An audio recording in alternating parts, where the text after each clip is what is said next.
چھوٹا تھا، میانہ قد تھا اور بہت ہی کمزور دبلے پتلے تھے، اور صحابہ اکرام فرماتے ہیں کہ ان کی پنڈلیاں ایسی تھیں کہ جیسے ہم یہ 2 انگلیاں ملا دیں، یہ اتنی پتلی پتلی ان کی پنڈلیاں تھیں، کتب تاریخ میں آتا ہے۔ ایک موقع پر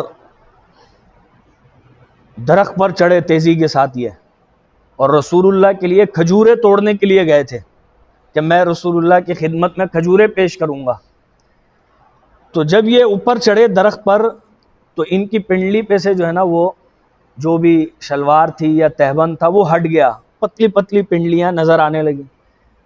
تو صحابہ اکرام میں سے کچھ لوگ دیکھ کر ہنس دیے کہ بھئی اتنی پتلی پنڈلیاں جیسے ہماری 2 انگلیوں کے برابر، یہ اس طرح تو بچوں کی پنڈلیاں ہوتی ہیں۔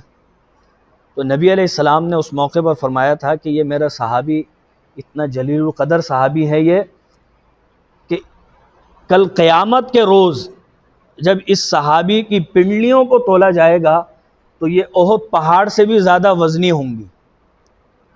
معنی علم اتنا زیادہ ہے کہ احد پہاڑ سے بھی زیادہ وزنی ہے۔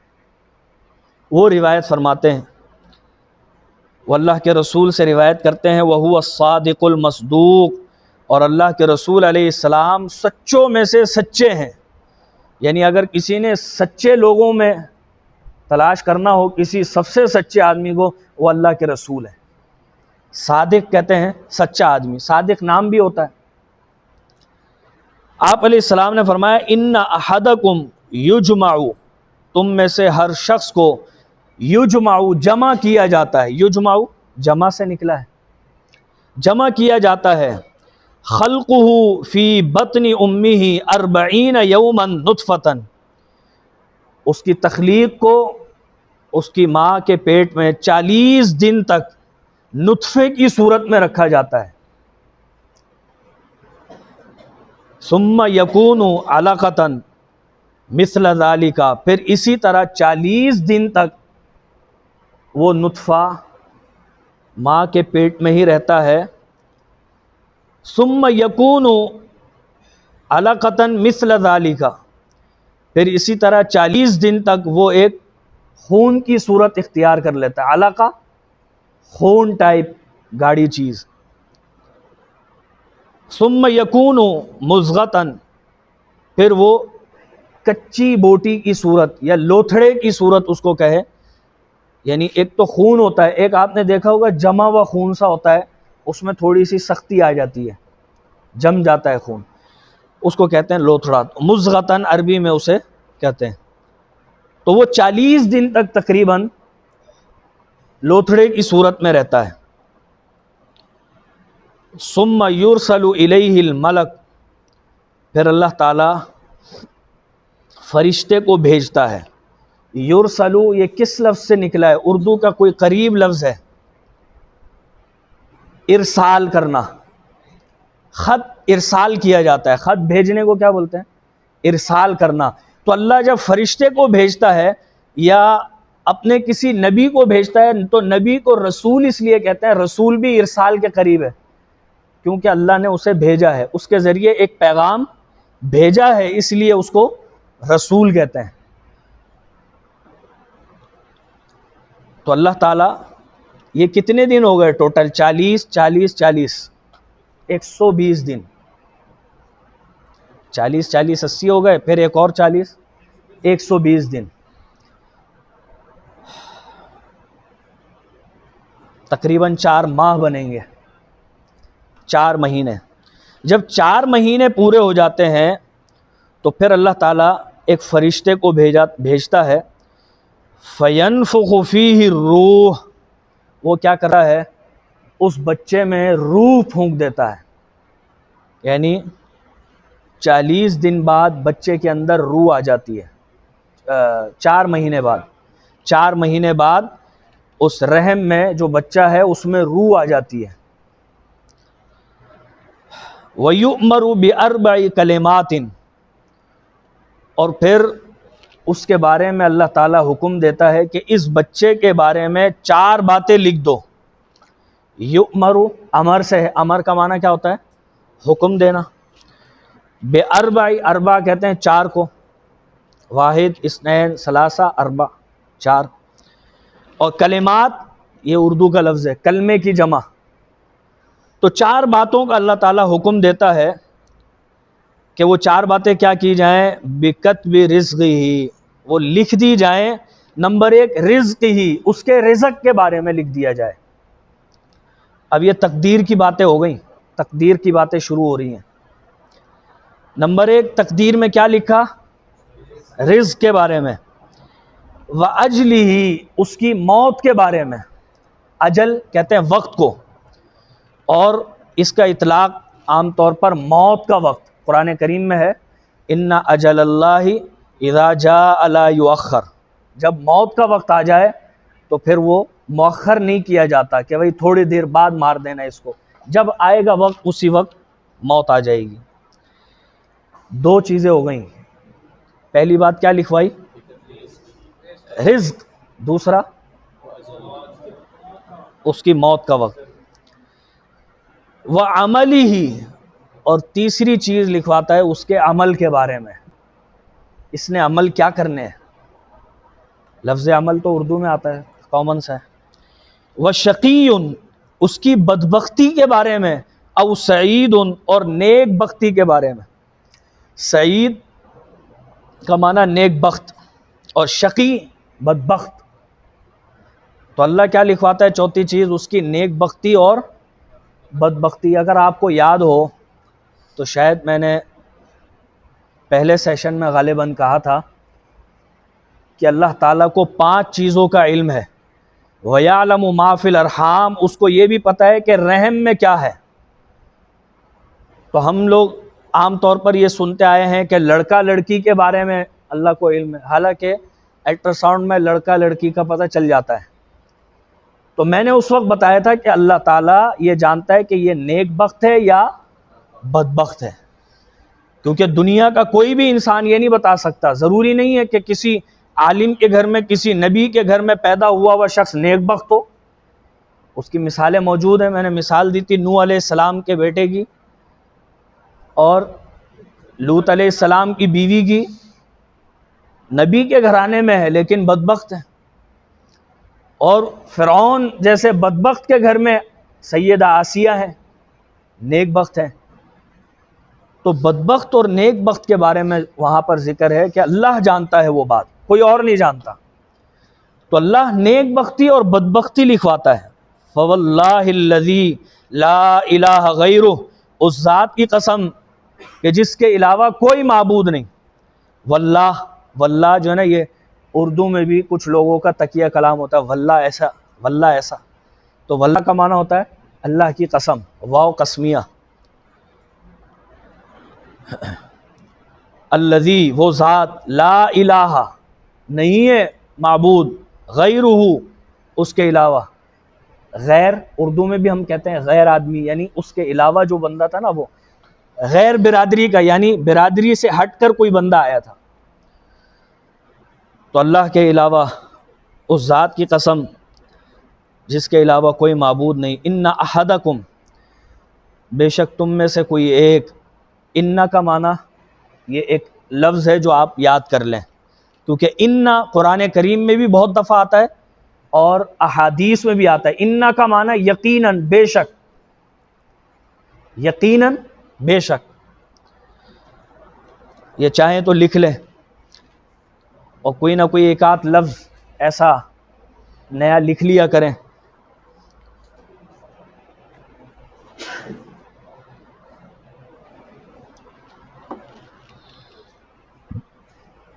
ان احدکم، احد، احد کا معنی کیا ہوتا ہے؟ ایک. تم میں سے کوئی ایک. لیعمل بعمل اہل الجنہ، البتہ ضرور عمل کرتا ہے جنتیوں والے. اہل کا معنی کیا ہوتا ہے؟ والے. شادی کارڈ پہ لکھا ہوا ہوتا ہے اہل و عیال. اہل معنی عیال والے، یعنی گھر والے. تو تم میں سے کوئی ایک عمل کرتا ہے ایسے عمل کہ اہل الجنہ، جنتیوں والے. حتی ما یکون بینہ و بینہا الا ذراع، یہاں تک کہ جنت اور اس کے درمیان ایک ہاتھ کا فاصلہ رہ جاتا ہے. ایک ہاتھ کتنا ہوتا ہے؟ ذراع کہتے ہیں بازو کو، یعنی ایک قدم ہوگا، یہ ایک قدم کے برابر ہی ہو سکتا ہے، یعنی ایک قدم اٹھائے وہ شخص اور جنت میں چلا جائے، اتنا قریب جنت کے ہو جاتا ہے. فیسبق علیہ الکتاب، لیکن اس پر کتاب غالب آ جاتی ہے، یعنی تقدیر. کتاب کا معنی وہ کتاب جس میں اللہ نے تقدیر لکھی ہے، وہ کتاب مراد ہے. تقدیر اس پر غالب آ جاتی ہے. یسبق سبقت سے ہے. فیعمل، یہاں تک کہ فیعمل بعمل اہل النار فیدخلوها، جنتیوں والے کام کر رہا تھا، ایک ہاتھ کا فاصلہ جنت میں جانے کا رہ گیا تھا، تقدیر غالب آئی اور اچانک جہنمیوں والے کام کرنے شروع ہوا اور جہنم میں چلا جاتا ہے. یدخلو داخل سے ہے، داخل. وَإِنَّ أَحَدَكُمْ، اور یقیناً تم میں سے کوئی ایک، لَيَعْمَلُ بِعَمَلِ أَهْلِ النَّارِ، ضرور عمل کرتا ہے کوئی نہ کوئی ایسا عمل، اہل النار جو جہنمیوں والا ہوتا ہے، اہل النار جہنم والوں والا. حتی ما یکون بینہ و بینہا الا ذراع، یہاں تک کہ اس بندے اور جہنم کے درمیان ذراع، ایک ہاتھ کا فاصلہ رہ جاتا ہے. فیسبق علیہ الکتاب، تو پھر کیا ہوتا ہے؟ کتاب غالب آ جاتی ہے، یعنی تقدیر غالب آ جاتی ہے. فیعمل بعمل اہل الجنہ، تو وہ کون سے عمل شروع کر دیتا ہے؟ جنت والے عمل شروع کر دیتا ہے. فیدخلها، اور جنت میں داخل ہو جاتا ہے. اب میں چاہوں گا کہ آپ لوگوں میں سے مجھے جس کے دماغ میں تقدیر کے بارے میں کوئی کانسیپٹ ہے کہ تقدیر اس کو کہتے ہیں، وہ مجھے تھوڑا سا بتائیں تاکہ مجھے اندازہ ہو کہ کیا کانسیپٹ ہے ہمارے. کیونکہ تقدیر کا تعلق ایمان سے ہے، ایمان، اور ایمان مضبوط جب ہوتا ہے جب وہ بات آپ کے سمجھ میں آئے. اور ایک بات آپ کے سمجھ میں نہیں آئی تو آپ ایمان تو رکھ رہے ہیں اس پر اللہ کو راضی کرنے کے لیے، لیکن دماغ میں ایک اشکال بیٹھا ہوا ہوتا ہے پھر. تو اس حدیث میں آپ نے پڑھا کہ 4 باتیں لکھوا دی جاتی ہیں: رزق، موت، بدبختی، نیک بختی، اور اس کی عمل کے بارے میں. اور پھر وہ اچھے عمل کر رہا ہوتا ہے، تقدیر غالب آتی ہے، وہ جہنم والے کام کر کے جہنم میں چلے جاتا ہے. اور جہنمی والے کام کر رہا ہوتا ہے لیکن تقدیر غالب آتی ہے، جنت میں چلے جاتا ہے. اس سے کیا آپ کے دماغ میں سوال اٹھا یا کیا سمجھے؟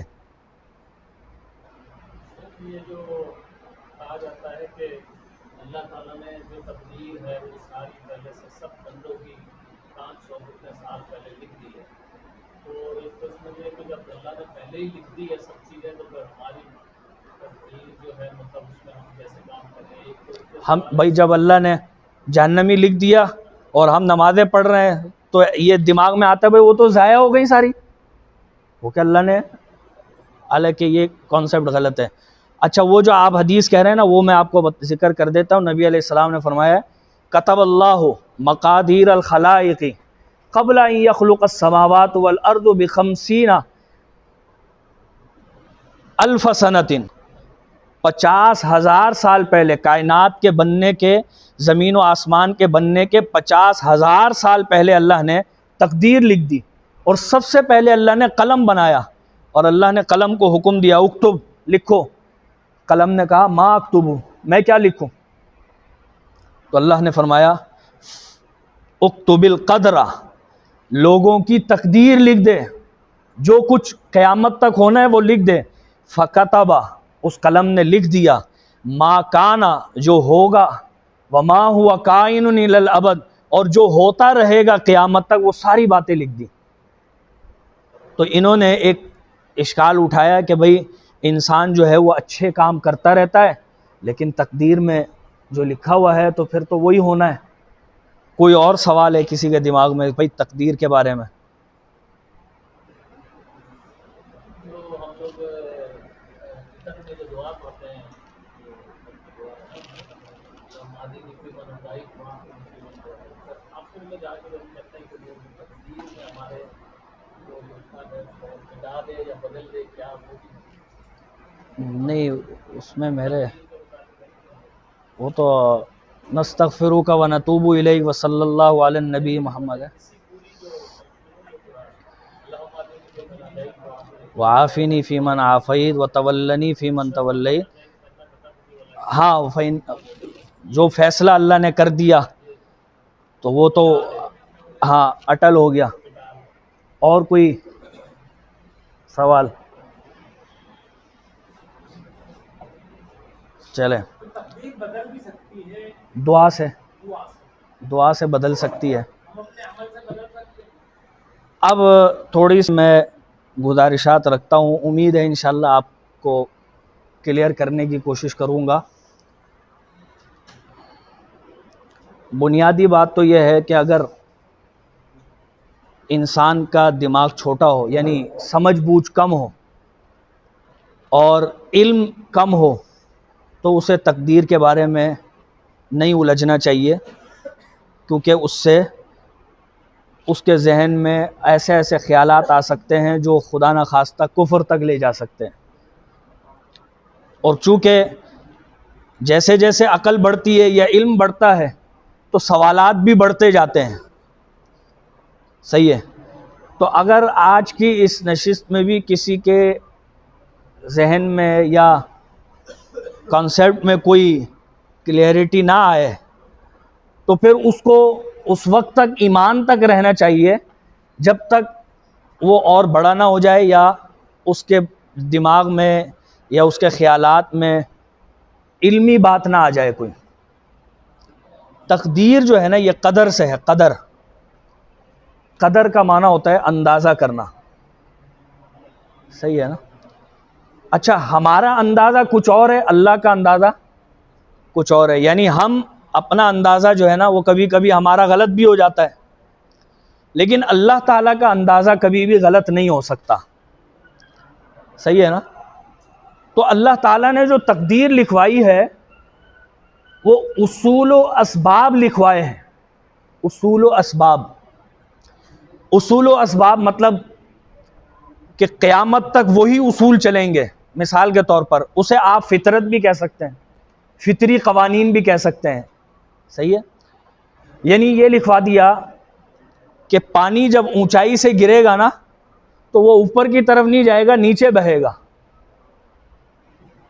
یہ تقدیر ہے. ایسا نہیں ہو سکتا کہ پانی بغیر کسی پمپ کے آپ نے یہ گلاس رکھا اور اچانک پانی اوپر کی طرف جانے لگ گیا. یا تو یہ ہے کہ وہاں پر زمین کی گریویٹی نہ ہو، کشش ثقل نہ ہو، تو یہ تو ممکن ہے. لیکن اصول جو ہے اللہ تعالیٰ کا، فطری اصول جسے کہہ لیں، یا اللہ تعالیٰ کا جو اندازہ ہے، کیونکہ اللہ نے کیا لکھوایا، جو کچھ کائنات میں ہونا ہے. کائنات میں صرف انسان نہیں ہے، آسمان و زمین ہے، سورج چاند ستاروں کا نظام ہے. یہ سارے نظام اللہ تعالیٰ نے اپنے پرفیکٹ اندازے سے لکھوا دیے ہیں. کبھی ایسا نہیں ہوگا کہ سورج جو ہے نا وہ اچانک رستہ بھول جائے، مشرق کے بجائے جو ہے نا شمال سے نکل آئے. یہ تقدیر ہے، یہ اس کا اندازہ ہے، یہ اس کا فطری اصول ہے کہ وہ مشرق سے نکلے گا اور مغرب میں غروب ہوگا. یہ اصول ہے، یہ اندازہ ہے اللہ تعالیٰ کا، اور یہ بالکل پرفیکٹ ہے. اب جو اس میں لکھوایا نا اللہ تعالیٰ نے اس کے رزق کے بارے میں، ہمارے ذہنوں میں یہ بٹھا دیا گیا ہے یا یہ کانسیپٹ ہمارے دماغوں میں آتا ہے کہ شاید اللہ تعالیٰ نے یہ لکھوا دیا کہ جناب حمزہ صاحب ساری زندگی میں 1,00,000 لقمے کھائیں گے، اس سے زیادہ نہیں کھا سکتے. کیونکہ اکثر لوگوں سے آپ نے سنا ہوگا کہ تقدیر سے زیادہ نہیں، کیسا جملہ ہے وہ، تقدیر سے زیادہ نہیں اور تقدیر سے کم نہیں، ایسا کچھ کہتے ہیں لوگ. وقت سے پہلے نہیں اور نصیب سے زیادہ نہیں، یہ جملہ کہتے ہیں. حالانکہ اللہ تعالیٰ نے کسی شخص کے بارے میں یہ نہیں لکھا کہ یہ 1,00,000 لقمے کھائے گا، یہ 2,00,000 کھائے گا ساری زندگی میں، یہ 3,00,000 کھائے گا. اللہ تعالیٰ نے اسباب لکھے ہیں کہ یہ اسباب جو بھی اپنائے گا اس کو اللہ رزق دے دے گا. اب وہ اسباب جو ہے نا وہ وقت کے حساب سے، حالات کے حساب سے بدلتے رہیں گے. مثال کے طور پر پہلے زمانے میں لوگ جہاد کرتے تھے تلواروں کے ساتھ، اس کے لیے زرہ بنتی تھی. کچھ لوگوں کا پیشہ وہی تھا تلواریں بنانا، اس سے کماتے تھے۔ اب آج ایک شخص دکان کھول لے جناب، تیر تلوار اور زرہ بنانے کی دکان ہے، اس کی دکان نہیں چلے گی، کہے بھائی تقدیر میں لکھا ہوا ہے اللہ تعالیٰ نے کہ بھائی رزق بس نہیں مل رہا، رزق لکھا ہوا ہے آپ کا، لیکن آپ اس راستے پر نہیں جا رہے جس راستے سے آپ کو اللہ نے دینے کا لکھا ہوا ہے، اسباب وہ نہیں اپنا رہے آپ، کیونکہ ہمارے دماغوں میں یہ ہے کہ بس دعا کر لیں سب کچھ ہو جائے گا۔ سبب کے ساتھ اسباب، مسبب الاسباب سے آپ نے دعا کر لی، اسباب بھی تو اپنا ہے۔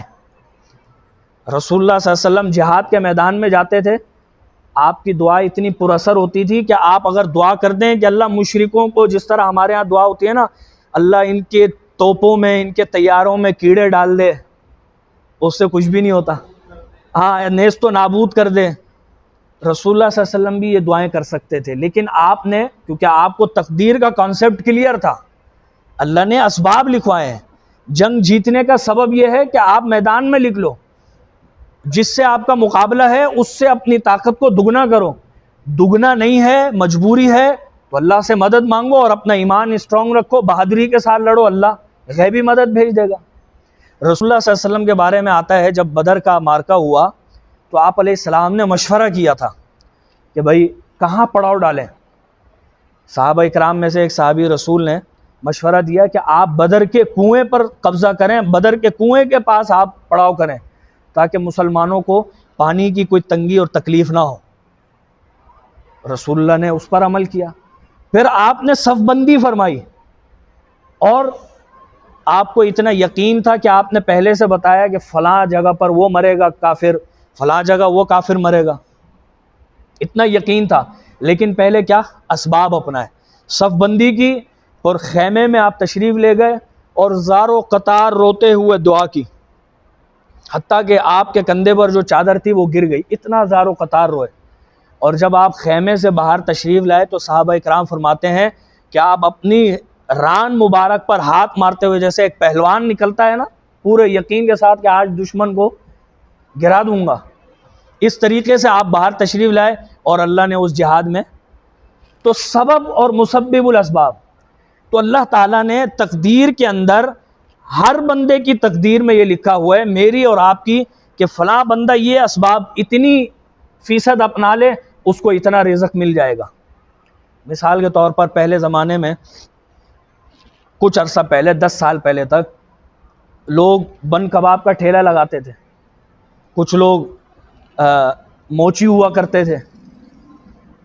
اب دور تبدیل ہو گیا، اسباب تھوڑے تبدیل ہو گئے، اب وہی موچی والا کام کون کر رہا ہے؟ باٹا سروس جدت کے ساتھ کر رہے ہیں۔ اس وقت اگر موچی کی آمدنی 5,000 روپے ہوتی تھی دن کی، اگر وہ کما لیتا تھا مزدوری، تو اس وقت وہ 200 روپے بھی کمانا اس کے لیے مشکل ہے۔ تو اسباب بدل گئے۔ اب تقدیر یہ ہے کہ موجودہ حالات کے مطابق آپ اسباب اپنائیں۔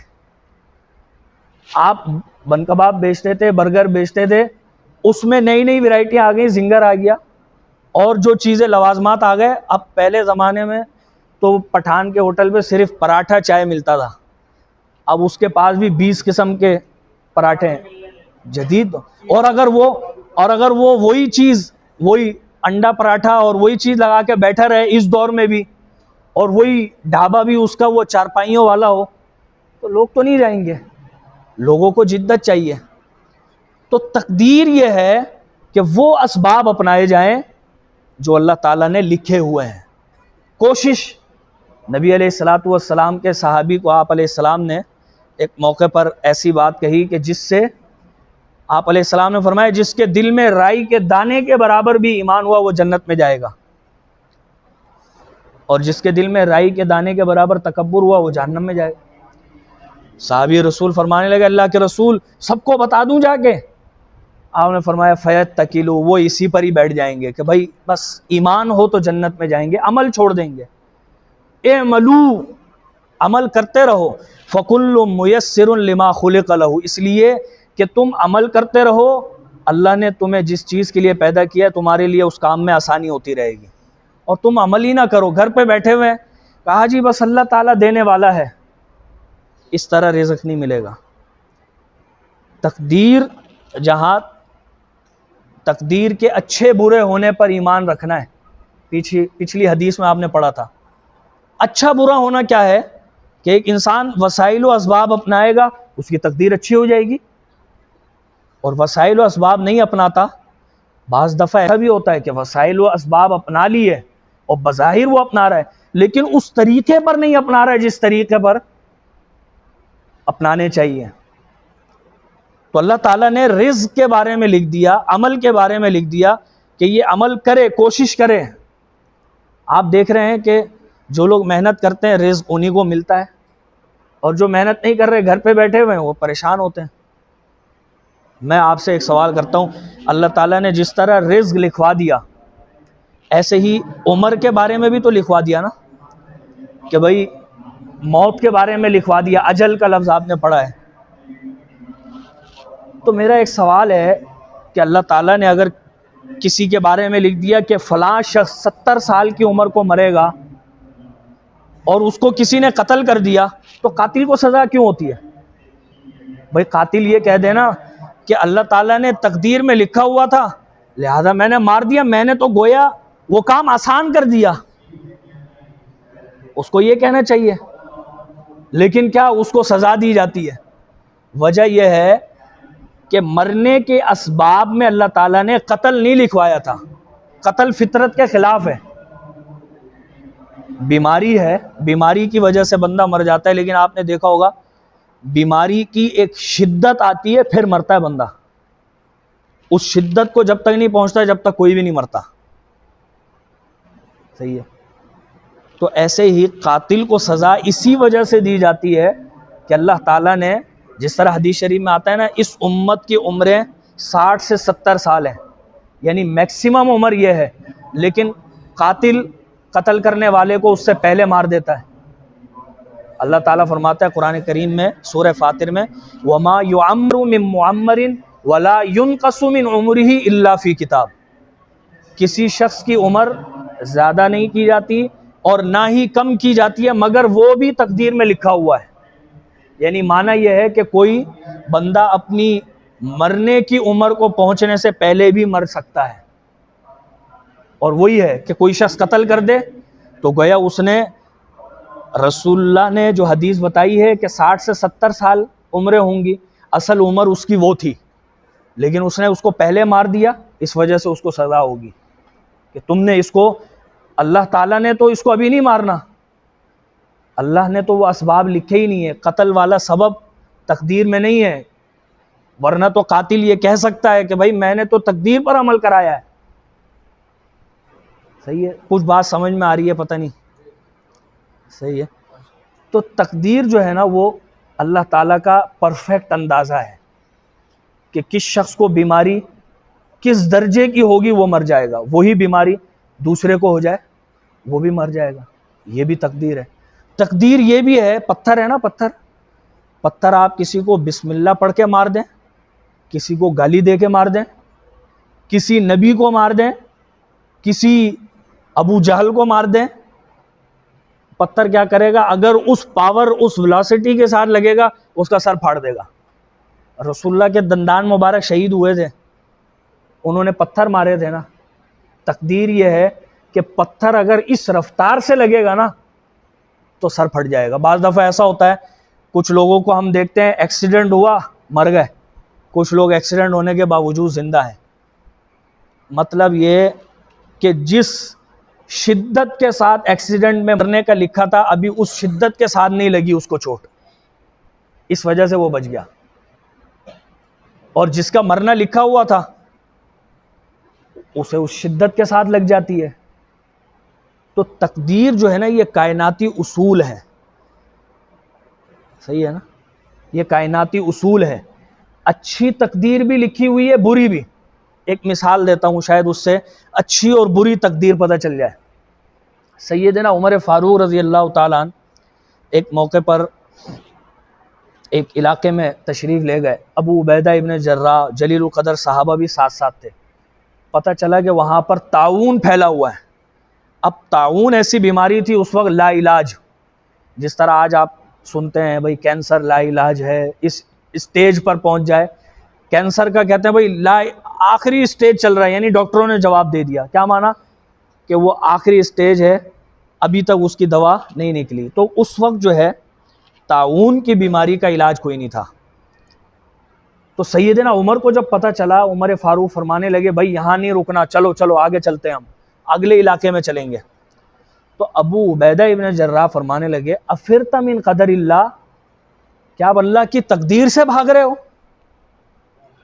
بھائی لوگ کیا کہتے ہیں، نصیب میں ہوگا تو ہو جائے گا، بیماری لکھی ہوئی ہوگی لگ جائے گی، بیماری نہیں ہوگی تو نہیں لگے گی. عمر فاروق نے ایسا جواب دیا بڑا زبردست، فرمایا پھر تو من قدر اللہ، میں اللہ کی ایک تقدیر سے بھاگ رہا ہوں الی قدر اللہ، دوسری تقدیر پر. یعنی یہ بھی اللہ کی تقدیر ہے کہ کوئی شخص طاعون والے کے پاس جائے گا یا ایسے شخص کے پاس جس کی بیماری کنورٹ ہو سکتی ہے، کیونکہ طاعون والے کے بارے میں رسول اللہ نے فرمایا ہے کہ اس سے ایسے بھاگو. جذام والے کے بارے میں ایسا فرمایا ہے فر من المجذوم فرارک من الاسد، جذام والے سے ایسے بھاگو جیسے شیر سے بھاگتے ہو، یعنی اس کے قریب نہ جاؤ، کنورٹ ہو جائے گی. ہر بیماری کنورٹ نہیں ہوتی، لا عدوہ ولا طیارہ کا معنی یہ ہے ہر بیماری کنورٹ نہیں ہوگی. ہمارے ہاں کیا ہوتا ہے، کسی کو کھانسی لگ گئی نا، تھوڑا سا دور ہو کے بیٹھے آپ. بھائی ہر بیماری نہیں لگتی، کچھ بیماریاں ہو سکتی ہیں جو احادیث میں بتا دی گئی ہیں. ہاں آپ کا ایمان اسٹرانگ ہے، آپ مجذوم والے کے ساتھ بیٹھ جائیں. نبی علیہ السلام نے جذام والے کے ساتھ بیٹھ کے کھانا کھایا کیونکہ آپ کا ایمان مضبوط تھا تقدیر پر. ایک صحابی رسول تشریف لائے، اللہ کے رسول میرے اونٹ کو جو ہے نا، ایک اونٹ کی وجہ سے باقی اونٹوں کو خارش لگ گئی. کانسیپٹ کیا آ رہا ہے دماغ میں، اس اونٹ کی وجہ سے دوسرے کو لگ گئی. نبی علیہ السلام نے فرمایا اچھا یہ بتاؤ پہلے والے اونٹ کو کس نے لگائی تھی؟ کہہ رہا وہ تو اللہ نے لگائی تھی. فرمایا دوسرے کو بھی اللہ نے لگائی ہے، یہ بھی تقدیر ہے، یہ بھی تقدیر ہے. تو اگر کسی کا ایمان ڈگمگا سکتا ہے تو رسول اللہ نے فرمایا جذام والے کے پاس نہیں جانا، ایمان خراب ہو جائے گا. وہ تم سمجھو گے اس کی وجہ سے مجھے بیماری لگ گئی، بیماری اور وہ اللہ کی طرف سے، اللہ کی طرف سے، اچھی بری تقدیر اللہ کی طرف سے. تو عمر فاروق فرمانے لگے جس طرح یہ تقدیر ہے نا کہ کوئی ایسے طاعون والے علاقے میں جائے گا تو طاعون میں مبتلا ہو جائے گا، بیماری لگ سکتی ہے، ایسے ہی اس سے بچاؤ کی تدبیر اختیار کرنا بھی تقدیر ہے. تقدیر میں یہ بھی لکھا ہوا ہے کہ اگر کوئی شخص بچاؤ کی تدابیر اختیار کرے گا اسے طاعون نہیں لگے گا. تو میں ایک تقدیر سے دوسری تقدیر کی طرف جا رہا ہوں. کوئی سوال ہے دماغ میں؟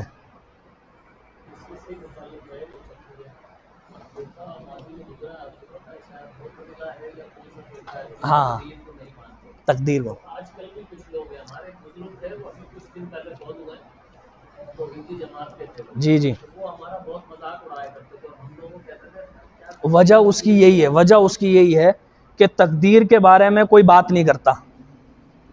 جمعے میں یا دروس میں یا ایسے مجلسوں میں تقدیر کے بارے میں کوئی بات نہیں کرتا، اسی وجہ سے یہ کانسیپٹ کلیئر نہیں ہو پاتے. اور وہی بات ہے کہ چونکہ ام المومنین سید عائشہ کے بارے میں اقوال آتے ہیں کہ انہوں نے فرمایا اگر کسی کو تقدیر کا مسئلہ پھر بھی سمجھ میں نہ آئے وہ اس کو اس وقت تک چھوڑ دے جب تک سمجھ میں نہیں آتا. اللہ اسے علم دے گا، اس کی سوچ کو بڑھائے گا، کیونکہ سوچ بھی تو اہم چیز ہے نا. دین کے جتنی باتیں ہیں وہ عقل کے مطابق ہیں، لیکن بعض دفعہ ایسا ہوتا ہے انسان کی عقل محدود ہوتی ہے، نہیں سمجھ پاتا اس بات کو. ٹھیک ہے ایمان رکھے اس پر. بھئی دیکھیے نا گزشتہ قوموں میں جو معجزات آئے تھے وہ اس قوم کے لیے معجزہ تھے، کیونکہ اس وقت نہ اتنی ترقی تھی، نہ ان لوگوں کی سوچ اتنی بڑی تھی. ان کے سامنے ایک بات آتی اللہ کی طرف سے، وہ معجزے کی صورت تھی. مثلا ابراہیم علیہ السلام کا معجزہ ہم سنتے ہیں کہ انہوں نے جب ابراہیم علیہ السلام کو آگ میں ڈال دیا تو اللہ فرماتا ہے قلنا یا نار کونی بردن و سلاما علی ابراہیم، ہم نے کہا اے آگ ابراہیم پر ٹھنڈی ہو جا اور سلامتی والی ہو جا. یہ ایک بہت بڑا معجزہ تھا اس دور کے لیے. یعنی آگ کا کام تو جلا دینا ہے نا، یہ تو فطرت ہے، آگ جلا دے گی، لیکن کبھی کبھی اللہ معجزہ بھی کر دیتا ہے. اس دور میں یہ معجزہ نہیں ہے، اس دور میں قرآن معجزہ ہے، قرآن معجزہ ہے، ہر دور کا معجزہ الگ ہے۔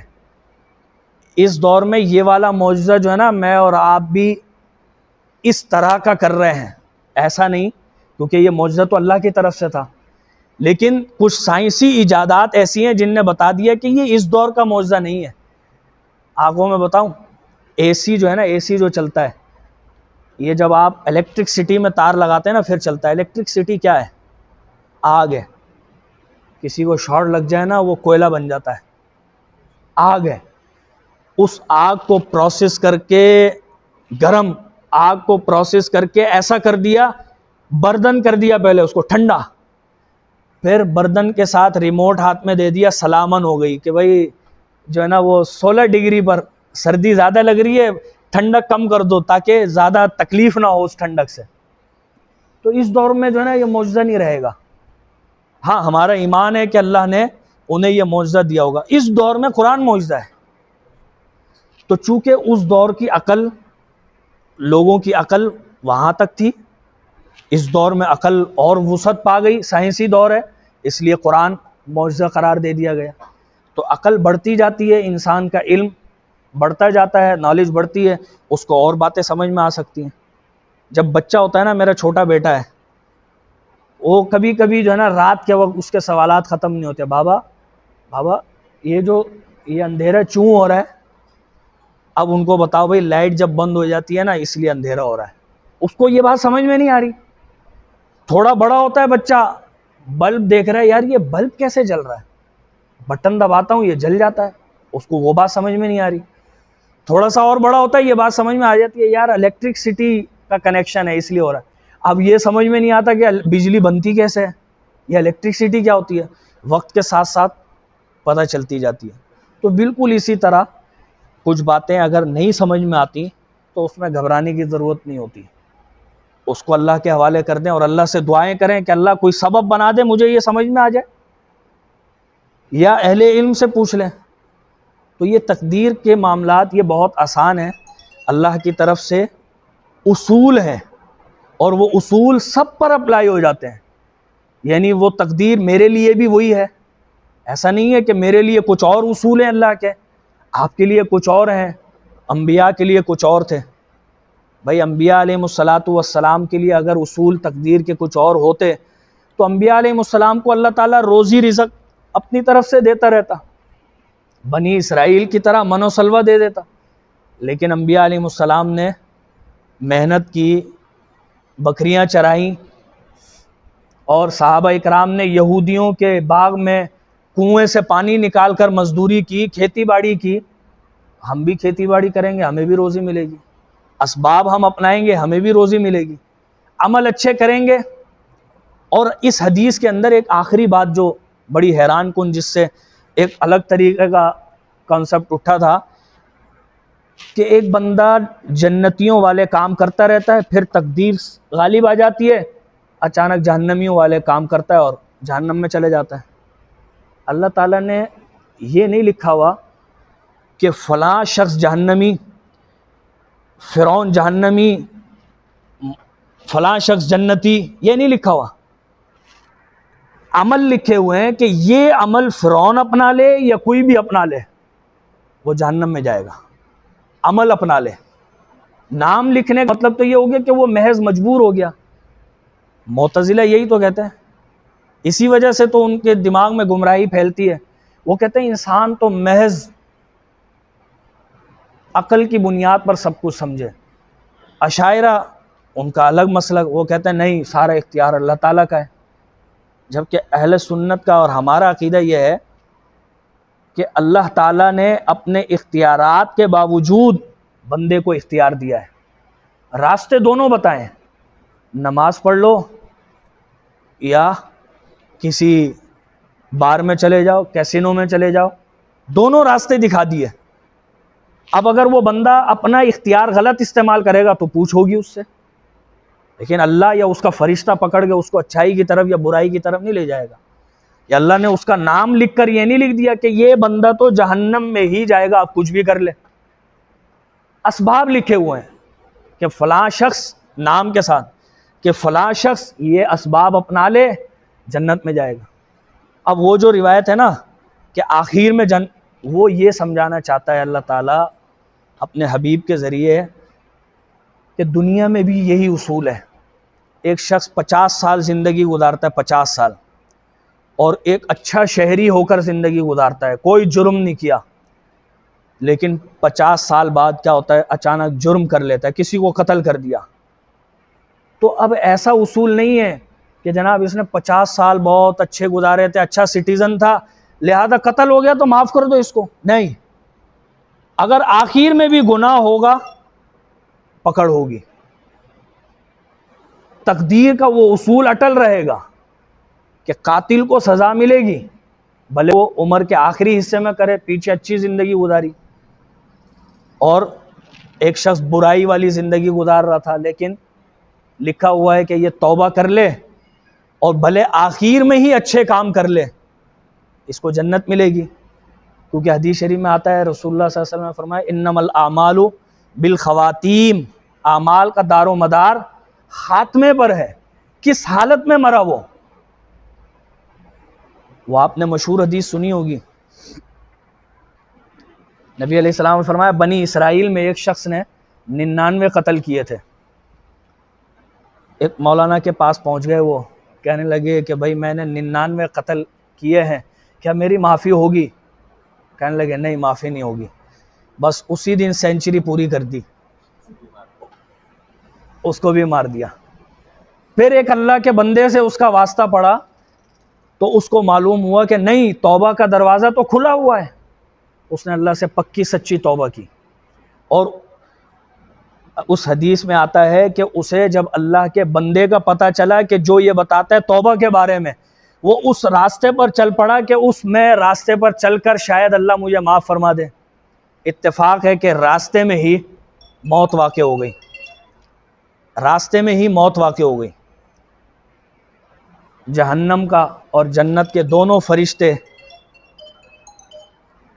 فرشتے آ گئے کہ بھائی میں روح لے کر جاؤں گا، جنتی فرشتہ وہ میں لے کر جاؤں گا۔ تو اللہ تعالیٰ نے اس موقع پر ان کا معاملہ حل کرانے کے لیے فرمایا کہ یہ زمین ناپو۔ تو اس روایت میں ہے کہ فاصلہ جہنم کی طرف زیادہ تھا، اللہ تعالیٰ نے اس کو کم کر دیا، اور جنت کی طرف والا فاصلہ زیادہ کر دیا تاکہ وہ ناپ کر یہ بتا سکے کہ یہ زیادہ چل کر جنت کی طرف گیا ہے۔ تو اللہ تعالیٰ نے اپنی رحمت سے اس کو جنت میں داخل کر دیا۔ تو اس حدیث میں یہ بتانا مقصد ہے کہ ایک بندے نے کیا کیا، بہت بڑے بڑے گناہ کیے ہیں، آخر میں آ کے توبہ استغفار کر لی، اللہ تعالیٰ نے بخش دیا۔ تو کتاب کے سبقت یا تقدیر کے غالب آنے کا مطلب یہ ہے کہ ایک بندہ تقدیر کے ان اصولوں کے مطابق نیکی کرے گا تو معافی ملے گی، اور بھلے وہ ساری زندگی اللہ کے ولیوں والی گزارتا رہا، آخر میں آ کر بھلے گناہ کرے گا تو اس کی سزا ملے گی، اس کو تقدیر غالب رہے گی، اصول اپنا وہی رہے گا۔ اور ہاں، حدیث شریف میں اس خیال کو، لوگوں کے اس خیال کو کہ ابھی بھی اگر کسی کے دماغ سے یہ نہ نکل رہا ہو کہ جی اللہ تعالیٰ نے اگر جہنمی لکھا ہوا ہے پھر کیا کروں گا، تو اس کے لیے، اس خیال کو دور کرنے کے لیے ہمیں ایک حدیث بتا دی کہ دعا تقدیر کو بدل دیتی ہے۔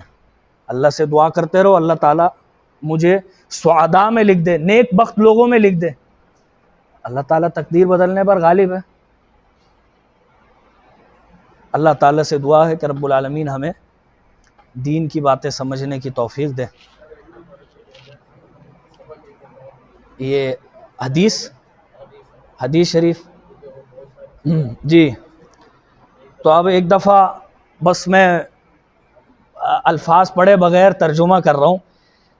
عبداللہ ابن مسعود فرماتے ہیں کہ رسول اللہ صلی اللہ علیہ وسلم جو کہ سچوں میں سب سے سچے ہیں، انہوں نے فرمایا کہ تم میں سے کوئی ایک جمع کیا جاتا ہے اپنی ماں کے پیٹ میں، جب اسے پیدا کرنا ہوتا ہے نطفے کی صورت میں وہ 40 دن رہتا ہے، پھر وہ 40 دن اسی طرح خون کی صورت اختیار کر لیتا ہے، پھر اسی طرح ایک بوٹی کی صورت اختیار کر لیتا ہے لوتھڑے کی صورت میں، پھر اللہ تعالیٰ ایک فرشتے کو بھیجتا ہے جو اس میں روح پھونک دیتا ہے، اور اللہ 4 باتوں کا حکم دیتا ہے کہ وہ 4 باتیں اس کے لیے لکھ دی جائیں، اس کے رزق کے بارے میں، اس کی موت کے بارے میں، اس کے عمل کے بارے میں، اس کی بدبختی اور سعادت مندی کے بارے میں لکھ دیا جائے۔ اس ذات کی قسم جس کے علاوہ کوئی معبود نہیں، تم میں سے کوئی ایک عمل کرتا رہتا ہے جنتیوں والے، یہاں تک کہ اس شخص کے اور جنت کے درمیان ایک ہاتھ کا فاصلہ رہ جاتا ہے، پھر اچانک تقدیر غالب آ جاتی ہے اور وہ جہنمیوں والے کام کر کے جہنم میں چلا جاتا ہے۔ اور فرمایا تم میں سے کوئی ایک جنتیوں والے کام جہنمیوں والے کام کرتا رہتا ہے، یہاں تک کہ اس کے